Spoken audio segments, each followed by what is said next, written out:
Today's subject is to discuss the question of the misquoted verses which clarify the actual philosophy of the Bhagavad. It is essentially to define the original philosophy of the Bhagavad Gita without distortion or perversion. And it's especially meant for those individuals who have had the misfortune of trying to read a Bhagavad Gita which is by an author who follows the Shankara tradition or the Advaita tradition. Because Bhagavad Gita is not an Advaitic book. It is not the philosophy that is described by Adi Shankaracharya. And if you have a translation of the Bhagavad Gita by someone who is following him or some mission that is following him and has produced the Bhagavad Gita, now you get so many of these, you will be completely and absolutely confused. And what do we mean by confused?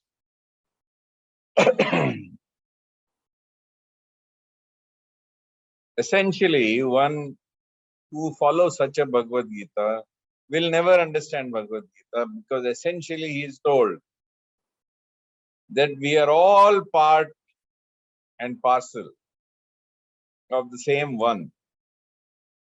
And indeed, that may be true. And indeed, once you evolve spiritually, you will become God. So does the Bhagavad Gita support such a outrageous, audacious premise? Is it possible that the Bhagavad Gita could be actually telling you that you can become God? No doubt, hearing such a proposition is very attractive.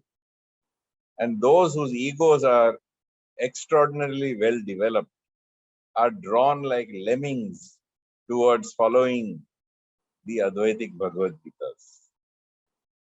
But those who have attenuated their egos, those who are humble at heart, they who are looking to understand who is God and to understand how may I worship Him, Bhagavad Gita is the text.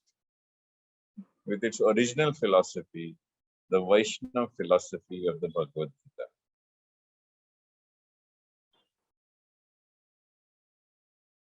So first of all, we should understand that you can never become God. This is never stated anywhere in the Bhagavad Gita.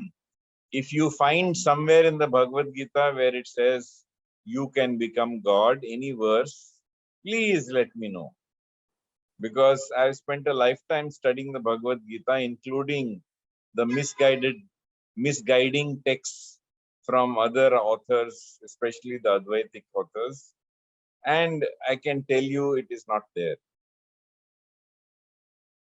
Nowhere also will you find anywhere in the Bhagavad Gita that the world is an illusion. In fact, one of the Vaishnava mutts used to at one time, I remember, have a prize for anyone, 1 lakh rupee prize, which in 20 years ago was a large amount. For anyone who could find out in the Bhagavad Gita any verse which said that this world is unreal. So it's very clearly written in the Bhagavad Gita that who is the individual soul? First of all, Krishna says right in the beginning of the Bhagavad Gita, that is in chapter 2, text 12,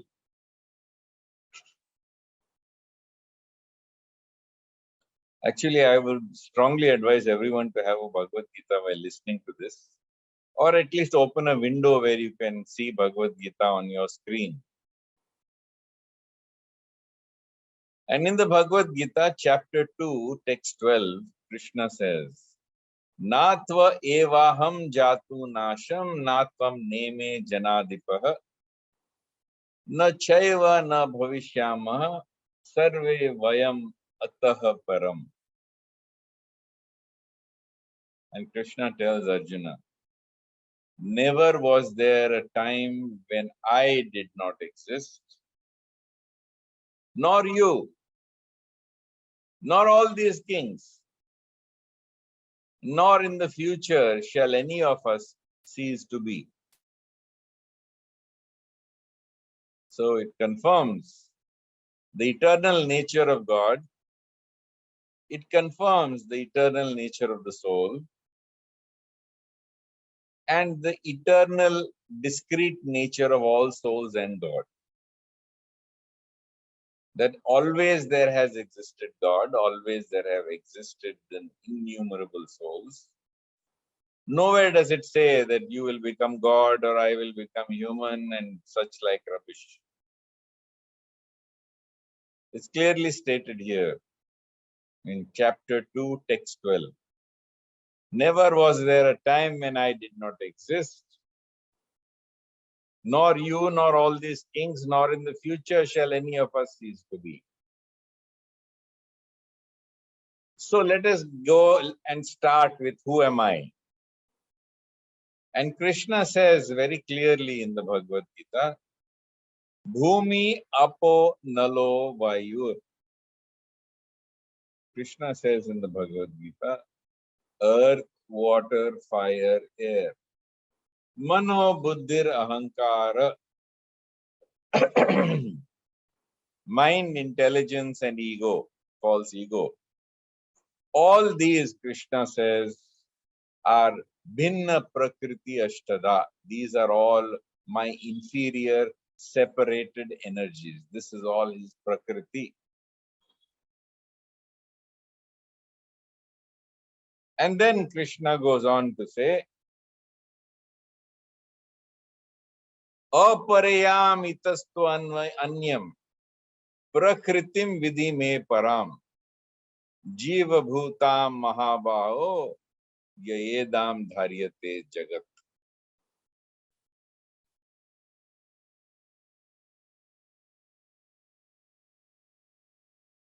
And he says, you are part of my superior energy that is sustaining and maintaining creation. So you indeed are the soul. Prakriti or nature just happens to be associated with you, and therefore you have come under the false delusion that I am this body, this mind, this intelligence, this ego, this sense of self. But indeed, this soul, which inhabits this body, has no real connection with Prakriti. In chapter 13, text 33, in chapter 13, text 33, Krishna tells Arjun, Yatha sarva gatam sokshmad akasham no palipyate sarvatra avastito dehe tatha atma no palipyate. So Krishna says, the sky does not mix with anything, although it is all pervading. You look around you, look out of your window, and you see the sky is everywhere. But yet the sky doesn't mix with anything, even though it is everywhere. Sarvatra avastito dehe tatha atma no palipyate. Similarly, the individual soul does not mix with the body, although it is within that body. And where is it within the body? In text chapter 13, text 34, Krishna points out, Yatha prakashayatya ekah kritsnam lokam imam ravi kshetram kshetri tatha kritsnam prakashayati bharatah. O son of Bharata, just as the sun illuminates this solar system with light, so also this soul situated within the body illuminates this entire body by consciousness. Very important to understand that the soul has nothing to do with Prakriti, yet being situated within this Prakriti, it illuminates this entire Prakriti of yours.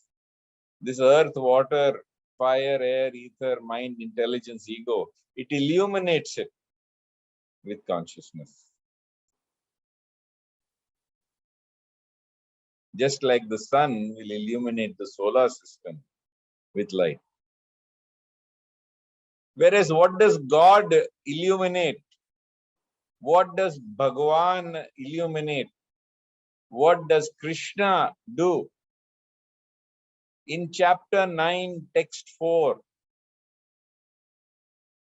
See, in chapter 9, text 4. See, I'm telling you, Bhagavad Gita cannot be understood by reading chapters and verses in sequence and individually. You have to be having that ability to move from one chapter to the other, move from one verse to the other. Otherwise, you will remain in darkness. In chapter 9, text 4, Krishna explains, Maya tatam idam sarvam jagad avyakta murtina matsthani sarva bhutani na chaham te swavastita.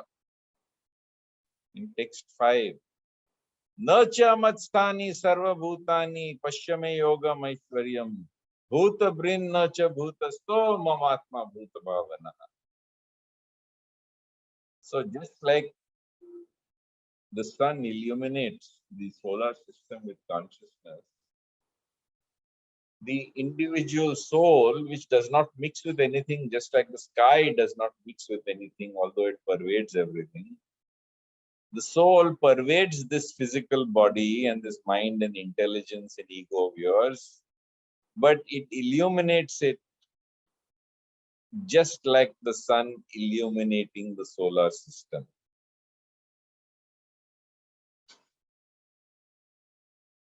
But God, but Krishna, he says, by me, this entire universe is pervaded. All beings are in me, and yet I do not appear within them.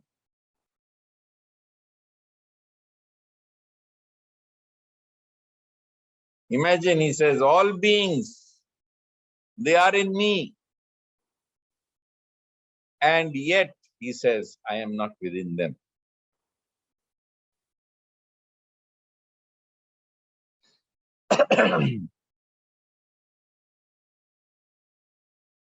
I am the maintainer of all living entities, and although I am everywhere, yet I am appearing this way in front of you.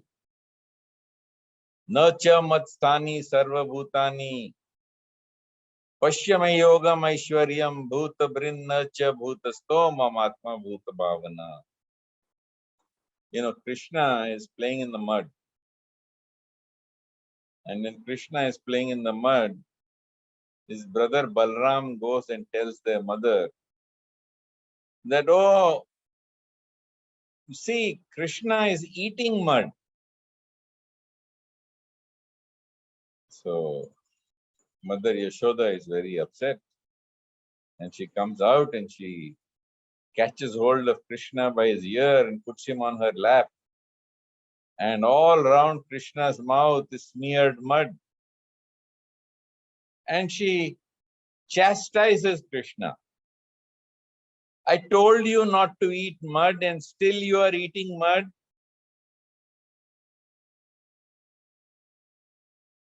And Krishna smiles, revealing his pearly white teeth inside lips that are covered with mud.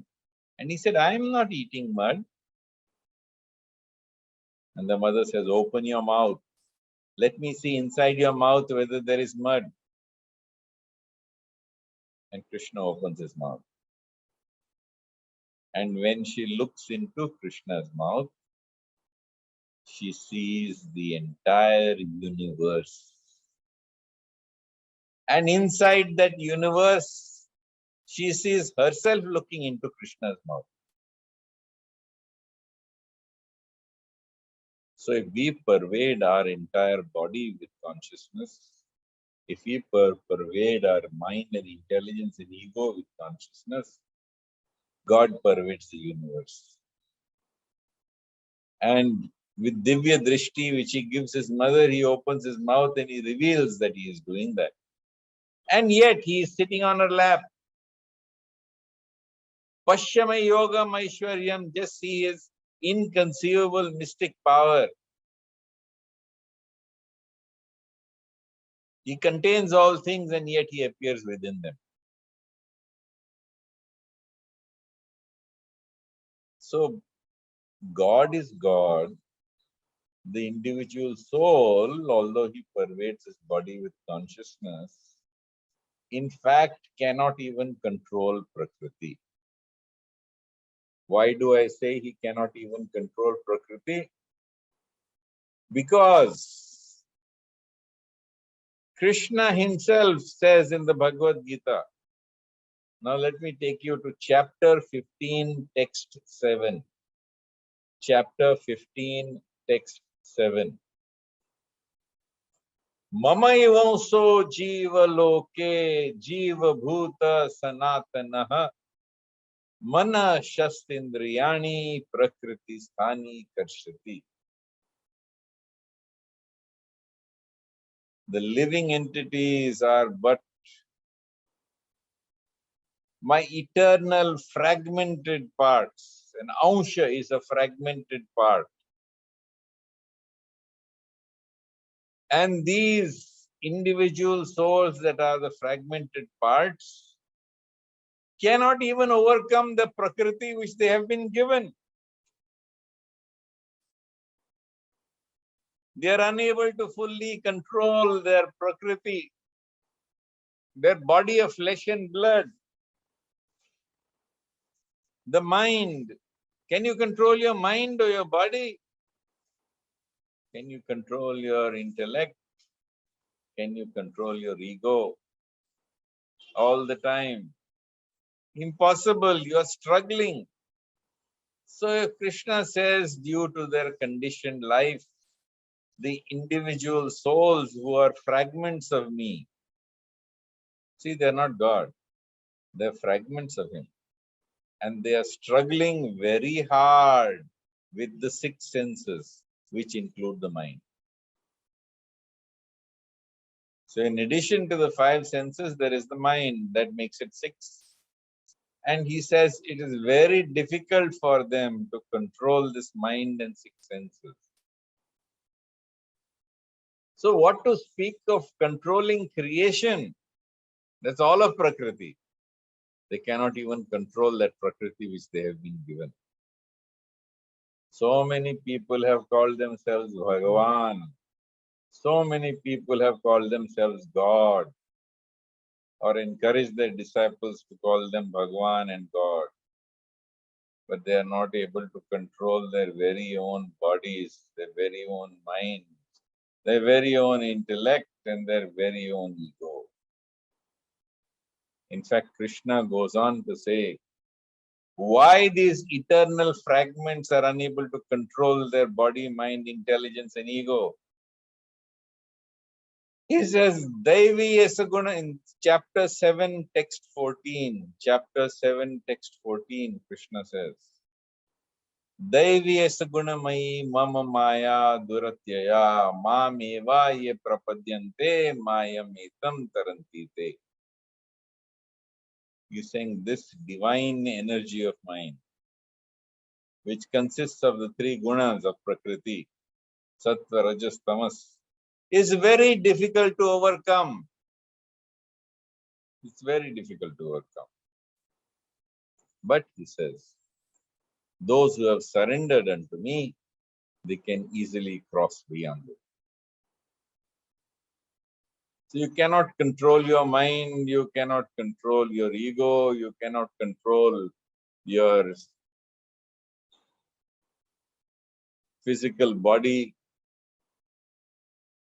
So in fact, Krishna says, only when you surrender unto me can you do that. Otherwise, you are unable to control anything in Prakriti, not even your own physical functions or your mental functions or your intellectual functions or your ego.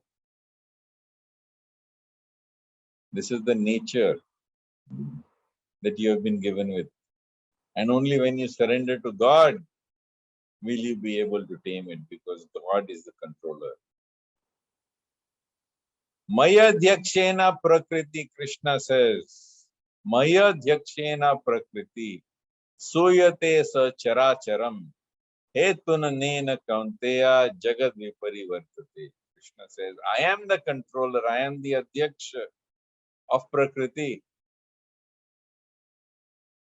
And I control all living entities.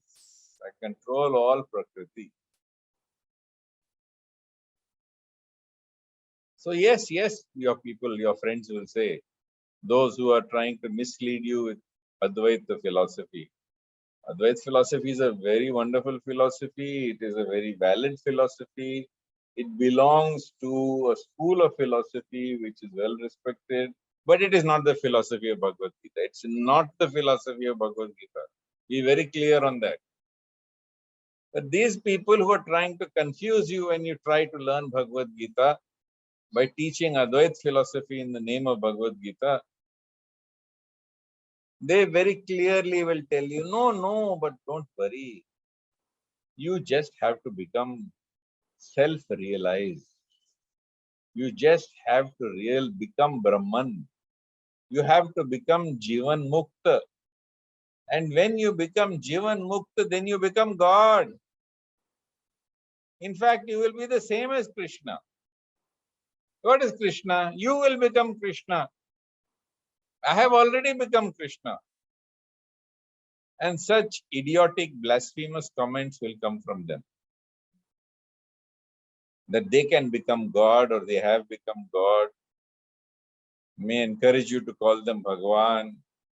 They may encourage you to say, indeed, that you can become God. This is complete rubbish, complete nonsense. It is not supported in Bhagavad Gita at all. It's a separate philosophy. Good luck to that and to people who follow that philosophy. But it is not the philosophy of Bhagavad Gita.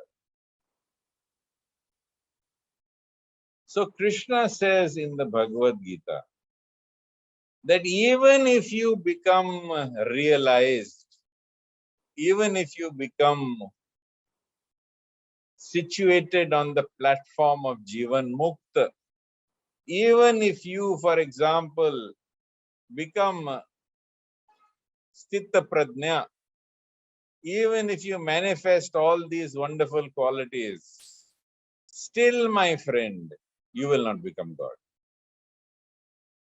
So Krishna says in the Bhagavad Gita, text chapter 15, text 16, 15.16, chapter 15, text 16. Dva imau purushau loke ksharas cha ksharas eva cha ksharah sarvani bhutani kutasto aksharas uchyate.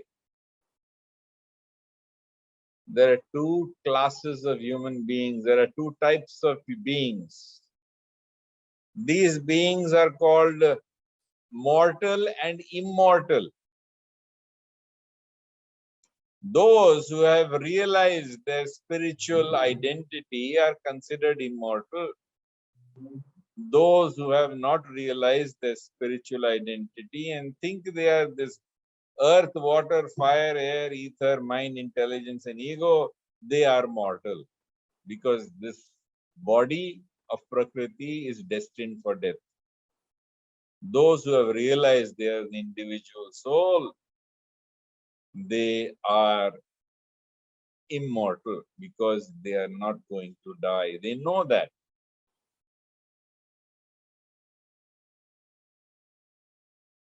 They know that they will shed this body and they will move on.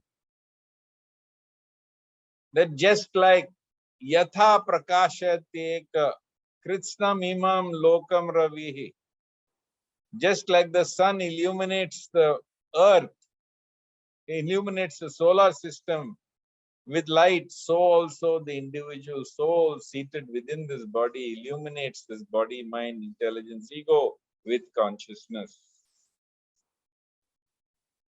And indeed, Krishna says that just like you will cast off your worn out clothes and wear fresh ones, so also at the time of death, you will cast off this prakriti of earth, water, fire, air, ether, mind, intelligence, ego, and you will take on a fresh prakriti. Such a person who has realized that spiritual identity is said to be immortal because he knows that he is immortal. So, what are the characteristics of this person who are immortal? When you reach Jivan Mukti, when you realize your immortality, when you reach Sthita Prajna, then, my friend, you will be unaffected by heat and cold, by joy and sorrow, by honor and dishonor. You will not be depressed when there's cause for sorrow. You will not be excited when there's cause for joy. You will be indeed free from attachment, fear, and anger. For one who has conquered his mind, for him God is already reached. For him, heat and cold, joy and sorrow, honor and dishonor, they're all the same. Therefore, such a person is called Kutasto. What is the meaning of Kutasto? Kutasto means anvil. It's like a blacksmith who takes molten metal and then hammers it into shape on the anvil. The molten metal is shaped into whatever he chooses to make it. Maybe a knife, maybe a sword. But the anvil on which that molten metal is being hammered by the blacksmith, that anvil on which that molten metal is placed, nothing happens to it. It is unchanged. Therefore, one who is Jivan Mukh, therefore, one who is self-realized, who has realized his immortality, who is termed as immortal, he is also termed as Kutasto, or the anvil of the blacksmith. So Krishna explains that there are two types of people: those who are mortal, who believe they are born and they believe they are going to die. And then there are those who realize their immortality. And therefore, they are like a kutasto, they are like an anvil. They are not affected by heat and cold and joy and sorrow and honor and dishonor. And the world may hammer all kinds of molten metal on them, but they do not change. So now Krishna has clearly explained that there are two types of people: those who have attained moksha, Jivan Mukti, and then there are those who have not. And Krishna says, Ut in chapter 15, text 17, Uttama Purushastva Anya, that the Supreme Person, that is God, is Anya. He doesn't fit into the mortal individuals, nor does he fit into the immortal individuals. See, many idiots, many brain-dead people, or malicious people trying to distort who Krishna is, will tell you that, oh, Krishna is like an ordinary person who has realized that he is spiritual. And you can also become Krishna. Here clearly Krishna points out in text 15, in 17, chapter 15, text 17. He says the Supreme Person is another. He is not belonging to that class of mortal souls. He is not belonging to the class of immortal souls. And such a person, he says, Paramatmeti Udarita. Such a person, he says, that Supreme Person, the Lord himself, Yo lokotrama vishya vibhartya abhyaya Ishvara. He has entered into these worlds and he is sustaining and he is maintaining them. And in fact, Krishna goes on, in case you are confused still, he goes on to explain that this Paramatma, this individual who is beyond the mortal and the immortal, who is the Supreme Person, who is God, whom you cannot become. In chapter 15, text 18 says, Yasmat sharam atitoham aksharaadapi cha uttamaha atosmi loke vede cha pratita purushottamaha. Because I am transcendental and supreme, beyond the mortal and the immortal. I am the original. I am that Supreme Lord celebrated both in the world and in the Vedas as that Supreme Person, as God. So Krishna clearly explains that there is a difference between the realized soul. Of course, we must respect such realized souls. And we must also have all respect for the mortal souls. So there are souls that are mortal and immortal. Individuals who are mortal and immortal, because after all, everybody is immortal, but the mortal ones have not realized their spiritual identity. The immortal ones have realized their spiritual identity. And Krishna says that he is Anya, he is separate, he is distinct. Don't confuse me with the realized soul. Don't confuse me with the Jivan Mukh. Do not confuse me with all these so-called gurus who claim to be Bhagavan. Clearly, Krishna is Anya. Yo mam eva ma samudo janati purushottamam sa sarva vid bhajati mam sarva bhavena bharata. In chapter 15, text 19, Krishna says, whoever knows me as the Supreme Lord without doubting is known to be the knower of everything. And thus such a person engages himself in full devotional service. Indeed, even the immortal soul, if he does not engage in bhakti, parabhakti, then he also will lose his position. In the Bhagavad, it is explained, Ye anya aravindaksha vimukta maninas Tvai ashtabhavada vishuddha buddhaya aroya krichrena parampada tatah anadritam yusmadangraya. Patanti adho anadritam yusmadangraya. Krishna explains that indeed, he says, there are many people who claim through performing great austerities to have reached that platform of moksha.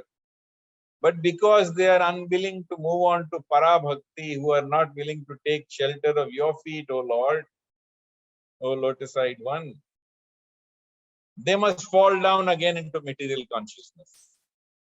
So this is the other myth, that one who becomes aware of his spiritual identity remains so forever. No. Those who attain spiritual consciousness, awareness of their spiritual identity, if they do not engage in Parabhakti, they fall back, trapped in this system, which constantly takes you away from remembering God to forget self. So if you remember God, you will forget self, you will be situated on that platform of moksha, mukti, of being kutasto, of being sthita prajna, but yet you will not become God. On the other hand, even those who have attained that platform of immortality, realizing their spiritual identity, if they do not engage in Parabhakti,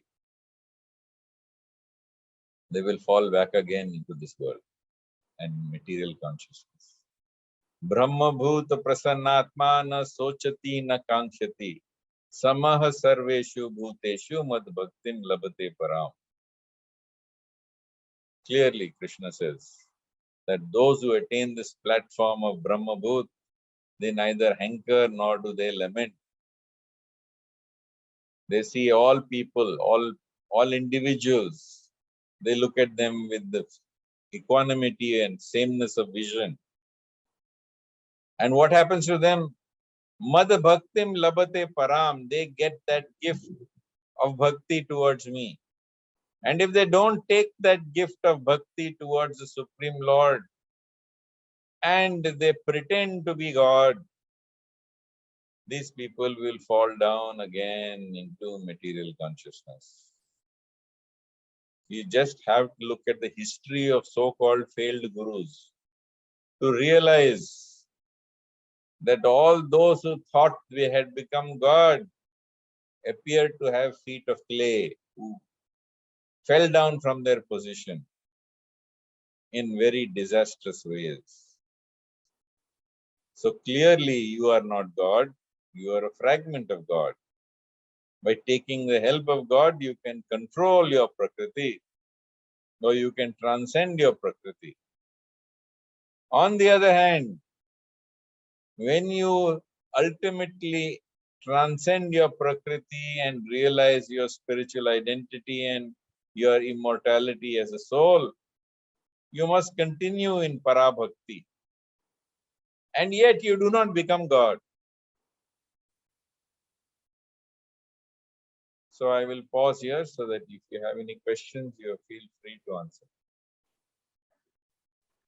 Morning, sir. Sir, our first question is, as you said, we cannot become God, but sir, what values can we inculcate in our life to meet God?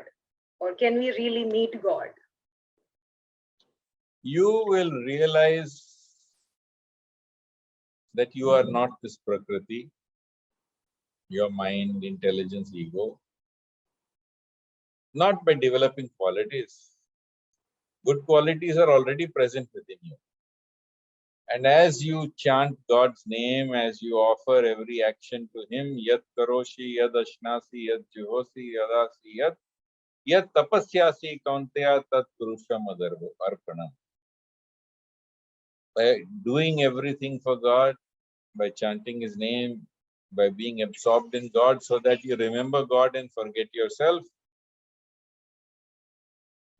then you will quickly come to that state of a silent mind, when you will become equanimous to heat and cold, to joy and sorrow and honor and dishonor. But you will not be depressed where there's cause for sorrow. You will not become excited when there's cause for joy. When you will indeed become free from attachment, fear, and anger. Indeed, at that stage, you will have conquered the mind and God will already be reached. And as long as you remain remembering God and forgetting self, you will remain in perfect harmony within this world.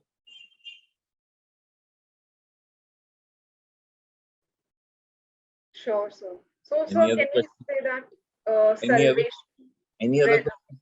Yes, sir. Hmm. So, sir, can we say that reaching salvation and meeting God is same thing? There's a very nice verse in Bhagavad which says that which comes first, becoming detached from the world, seeing God, or realizing a spiritual identity. And when you eat food and you put that delicious food in your mouth, what comes first? The nutrition that you're getting, the delicious taste of the food you're eating, or the feeling of being full? All of them come at the same time. So, taste come first. Yes, they all happen simultaneously. Will you keep it in your mouth? No, you will swallow it.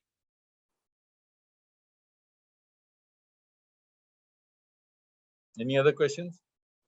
Yes, sir. Sir, as so many people come under the influence of, we call them fake gurus who want others to worship them. So, sir, how people do get so much convinced by these fake gurus? So I will have to take a separate subject, how to differentiate between fake gurus and godmen. Sure, sir. So, sir, how can we follow the path of God to attain salvation in life? I already explained this in all these lectures I have conducted till now. Do everything for God, chant His name constantly, be absorbed in God, remember God and forget yourself. So the other question we got is, can you become God or your own God by living your life the right way? I hope this lecture has solved such ridiculous questions. You can't become God. Yes. You can become a saint, you can become God realized, you can become immortal by realizing a spiritual identity. You cannot become God. So these are all questions for today. Right then. Thank you Hari so much. Om, Jai Shri Krishna, Hare Krishna to all of you. Thank you so much.